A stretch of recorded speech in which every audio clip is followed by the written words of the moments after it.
Oh boy, oh boy, oh boy. We got some interesting stuff here for Roadblock, ladies and gentlemen. Guys, I'm not going to tell you Roadblock was a great show.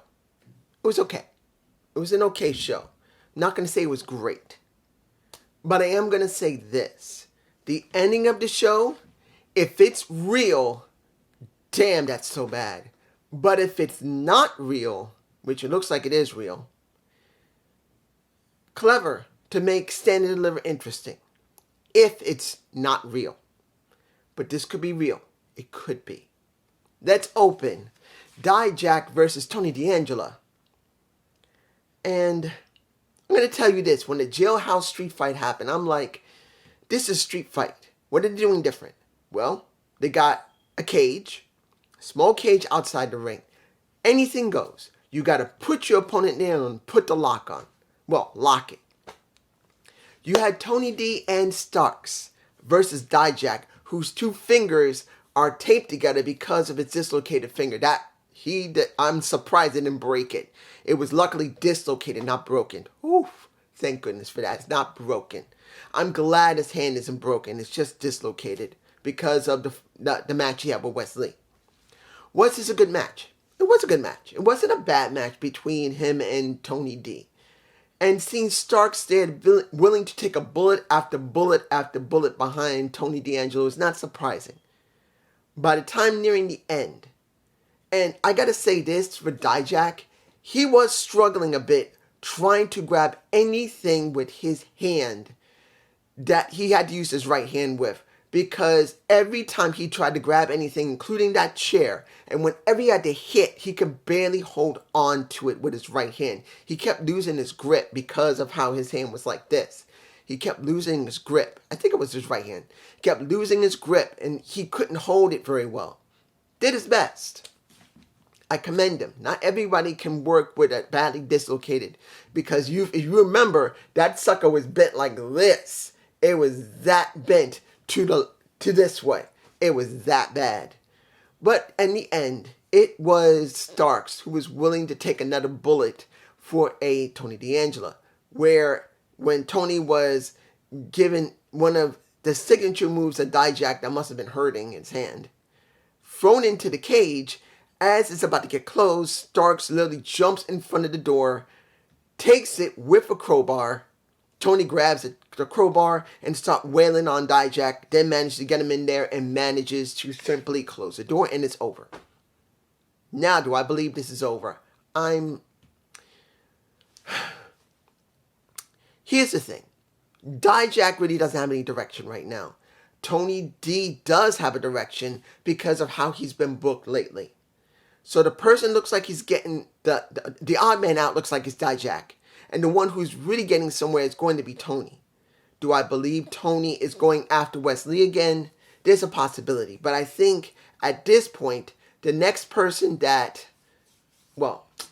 I believe Braum's got to go up against Tony after Stand and Deliver? Yes. He does. Because there's not that many people left for him to deal with after Carmelo Hayes if he retains. I'm just saying.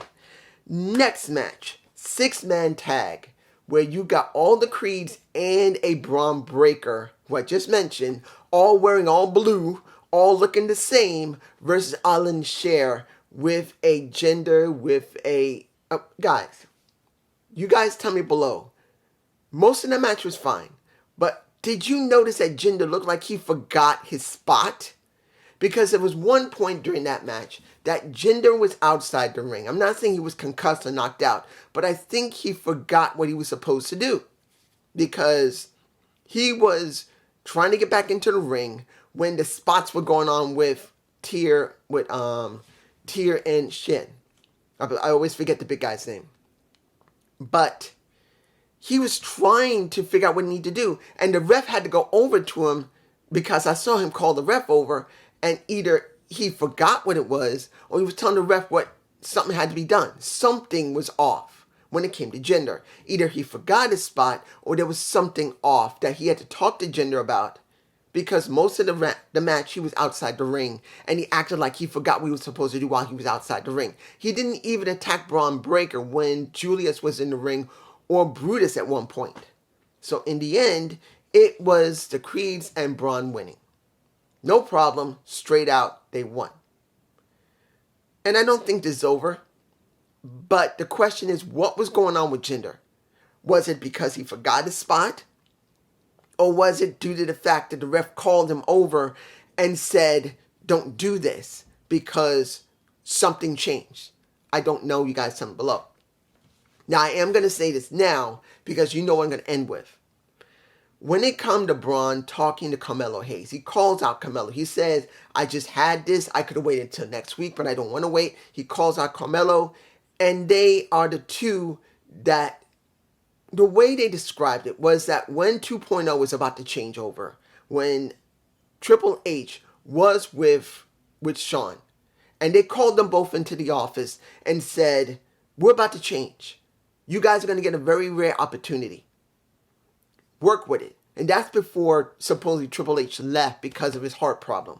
Because as you remember, Triple H has a genetic heart problem. Yes, it's been corrected, but he could no longer run 2.0. And Vince was more than happy to run 2.0 into the ground. Well, not run 2.0 on the ground. Let's make this, I got to say this before I go any further.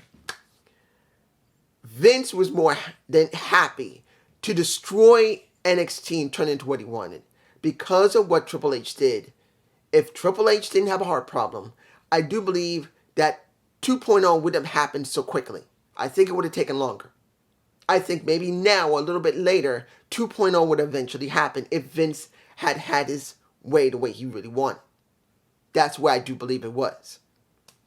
But as it stands, as Carmelo and Braun said themselves, they were called into the office. They were told there's an opportunity. They both made their marks, they both made their spots, and now it's time to meet one another.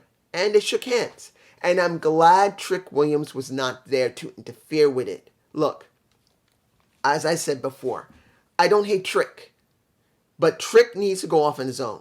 Carmelo does not need a hype man. Carmelo needs to go off on his own because he's ready for the main roster. Trick is not, because he's not developed. If Trick goes up to the main roster with Carmelo, he's going to get lost in the shuffle because sooner or later they're going to separate them and he's going to gain nothing. He needs to be off on his own to actually grow his own character. And I'm saying this as a guy who's not fond of Trick Williams' character. But I do see that he has ability and he deserves better than what he's got. I'm just saying. Now, this is where I don't like this match. I don't.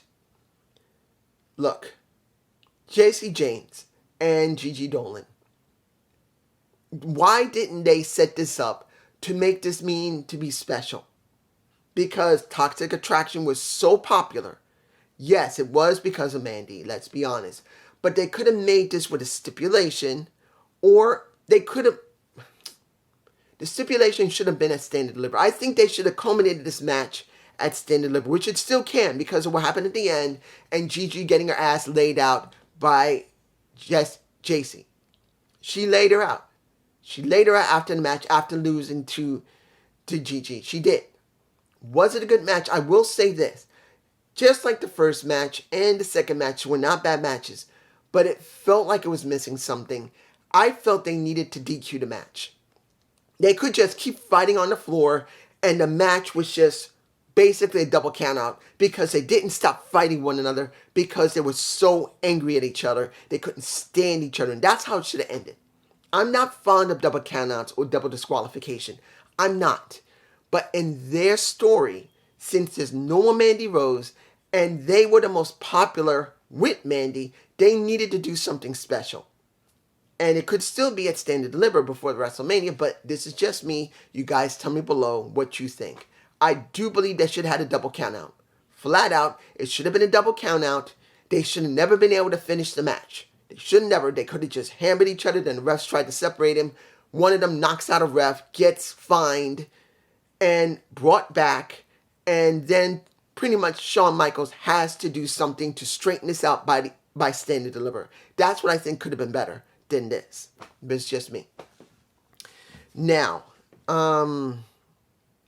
Gallus and Pretty Deadly. Did I like this segment? Seeing a couple of Scots with a couple of Englishmen having an attitude that I kind of wish, why not? Why are they doing this here on NXT when they could have done that back on Raw, SmackDown, like against Sheamus versus a Drew McIntyre?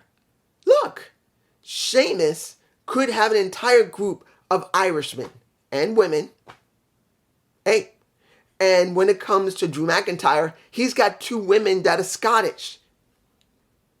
You could have done something interesting, the Scots against the Irish. Now, mind you, I know that they're both similar. They're both kind of the same people.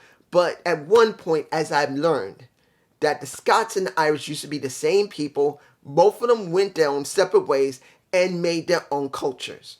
But they all came from the same root. So I would have liked to see a little bit of Scot against a little bit of Irish. Or a little bit of Scot against a little bit of British. I would have liked to see that. Something. But no, we get it here. We get 2 Brits against 2 Scotsmen. No problem. And pretty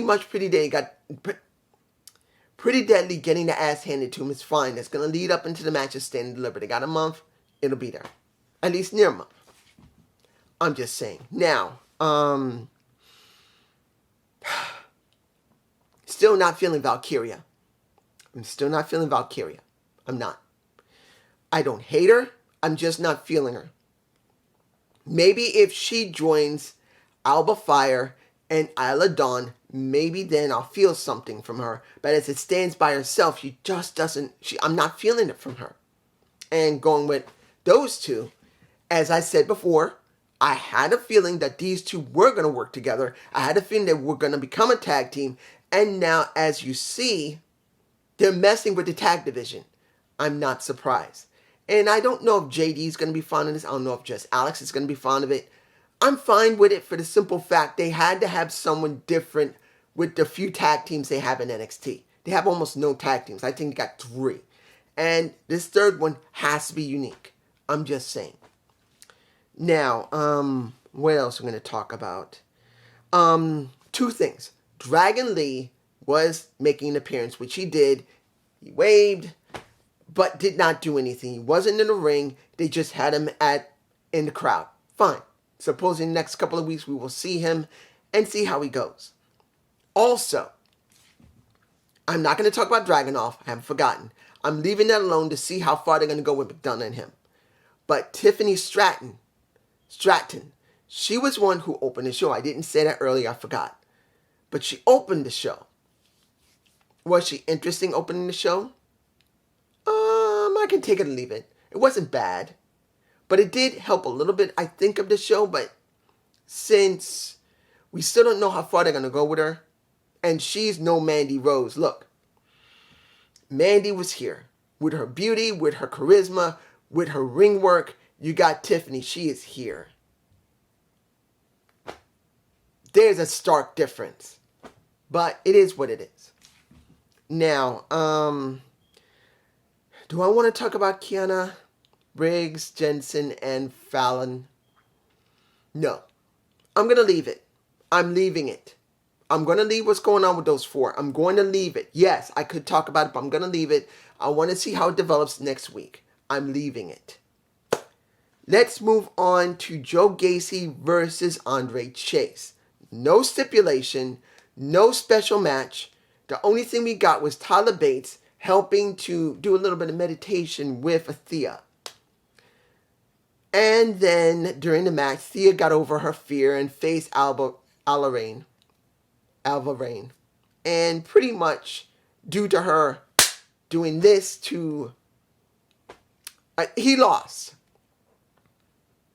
Andre lost. And guess who gets pissed?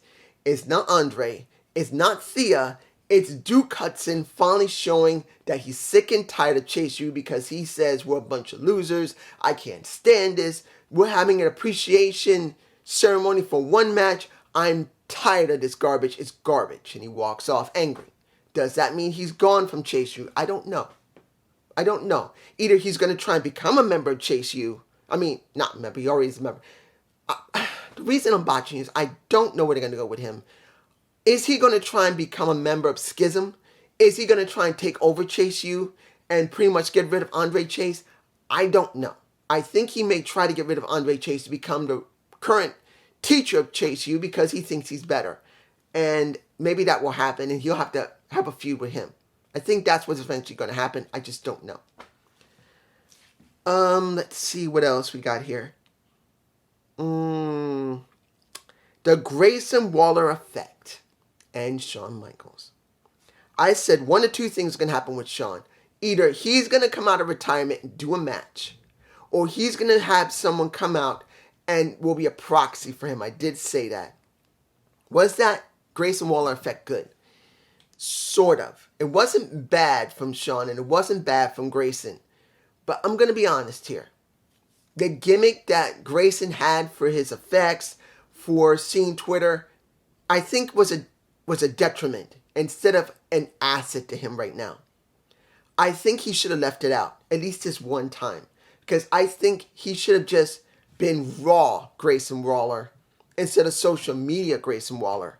Because I think all the stuff that he uses for the social media stuff basically kind of hurt the segment. Because sometimes, not all the time, his gimmick is great, the Grayson Waller effect. And I'm not into having shows.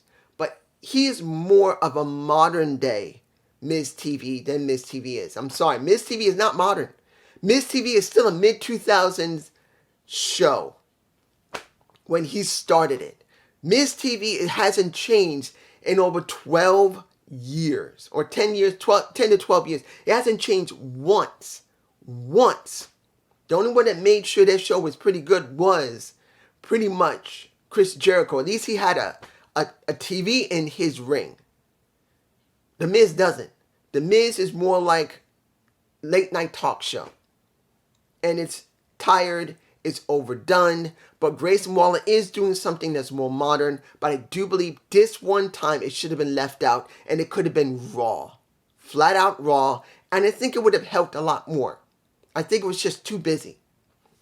But hearing that Shawn was asked at Stand and Deliver for a match, and he says, look, I've had people literally drive a truck up next to my house to offer me whatever I wanted. And at this point, and I'm still getting it every couple of weeks, the driver knows my name. He knows where I live. He basically comes in and says, yo, got something for you. Can I have a cup of coffee? That's what basically we're saying. That's basically what Shawn Michaels was saying. That they know me so well. They can come in, I'll offer some a beer or offer them some coffee and we just shoot and they saying, how much is it this time? He says, oh, maybe about $500,000. He says, that more? No, that's too small. And he's saying this to Grayson. But clearly, next to Grayson bringing up Brent, next to Grayson bringing up Triple H and saying that Hunter's the only reason he got the job, and saying pretty much that he has always been so full of himself that he's been holding him down. I did like how Shawn did this. He didn't make it about himself. He made it very clear that it was Grayson's fault, that it should be on him, and I ain't going to do this, but I do have someone that you're going to be dealing with, and it is Johnny. You know who I wish could have came back instead of Johnny Gargano, even though that is part of the last of the story for Johnny Gargano? I kind of wish Tommaso Ciampa had come back. Honestly, I think he would have been better than Johnny, but I understand that the story with him and Johnny was the last thing that they did.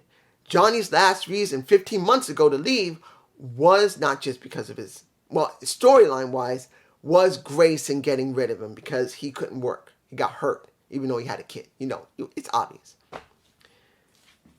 That's the only critique I have. I would have liked to see Tommaso Ciampa come back. I think he would have been more appropriate. Even though the story is for him and Johnny Gargano. That's how I feel. Alright. Finally. Is this real? I think it is. Because of how they went. It's possible it is a work. But if it's a real shoot, that wasn't good. Roxanne Perez versus Meiko Sakamura. Meiko Sakamura. I knew that there was one of two outcomes.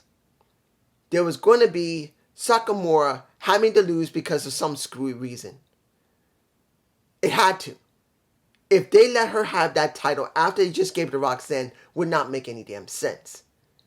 So I knew she had to lose for some screwy reason. And if she did win, it would be because of some outside interference like Cora Jade. That's the only reason that Roxanne Perez would have to job. So it was either Roxanne lost because of Cora Gray. It had to be that way. But it didn't. Roxanne won clean. And it was a decent match. We saw her get whacked behind the head twice. Or was it 3 times? 2 or 3 times that she got whacked behind the head. But when she tried to do pop rocks on the outside and Meiko didn't fall back with her, she landed on the back of her head pretty damn hard. So when it came down to it, I said, oh damn, that was not good. That was not good. Gets back in the ring, finishes up her sequence, finishes up the match. And in the end, she wins. Meiko gives her the title. She stands up, and then she collapses within about 5 to 8 seconds after Meiko holds her hand up. She loses it. She falls to the ground. The refs come in. Well, the ref checks her. Then he calls for the other refs. Then Booker T gets nervous. He goes from commentary, jumps into the ring. Meiko is scared in the corner and upset like this. And they call out emergency to come get her. You can see her eyes moving. She's going like this. So this could be a work. But if she ended up like Hangman Page, completely stunned and unable to move, that's bad. Oh, but it is something to talk about. And it is obvious here. We don't know. It looks like it was real, and it probably might be real. She might have been concussed. She did take a hard hit outside trying to do a pop rock. She already took 2 hits to the back of the head already. And then trying to do a pop rocks on Meiko Sakamura, she basically hit her head pretty hard outside trying to do the flip when it didn't work. So clearly, if this is real, I'm not surprised. I'm hoping she's all right. But this stands to question, if this did happen, what's going to happen? Because if she's concussed, the only option is to do a women's tournament going into Stand and Deliver, because they got to strip it from her. Unless Shawn Michaels decides not to strip it and just leaves it until she recovers, which is not going to make a lot of sense. The best option would be, at this point, if it is a shoot or work, because of the way the story was, they can say she got a concussion. And Shawn is going to say that due to the fact that she has a concussion, that she has contractual obligations she cannot meet, she must be stripped of the title. And that would give the opportunity for a tournament going into Stand and Deliver. That's what I think is happening here. If this is a work, that's what's going on. They want to strip her of the title and give a Meiko Sakamura a good fair shot at getting that title. I do believe that's what it's coming down to. I think Meiko Sakamura, they just couldn't let Meiko beat her outright, because let's be honest, Meiko Sakamura, she should be champion. In fact, she should be on the main roster with Io Shirai. I'm not calling her Sky, I like Shirai better. And Kata-chan. I want to see her on the damn roster going up against those women, because she should be facing a Kata-chan. She should be facing Io Shirai. I really believe she should be on the main roster, but she's still in NXT. So they got to give the fans a reason to cheer for her. And also give her a fair shot at getting that title without stripping or making a mockery of Roxanne Perez, because she should have got her ass whooped. Flat out, she should have just lost if it's a work. Now, if it's a shoot, if this is a real shoot and she got concussion, they may do a tournament. They got to. If she can't wrestle, they may have to do a tournament anyway. So we won't know until maybe next week. This is just me. But I hope you enjoyed the Stand and Deliver. Please give me a comment below. Tell me what you think. Do you believe this will work? Or if it's a shoot? I'm hoping it's just a work. I don't want to see anybody hurt in the ring. Look, him and Paige getting hurt was not great. I'm not glad that happened. I'm hoping Roxy's okay. But if it is a shoot, hopefully she's okay. And I'm really, really, really hoping, flat out hoping, because you know this probably happened yesterday, that she's okay. Peace.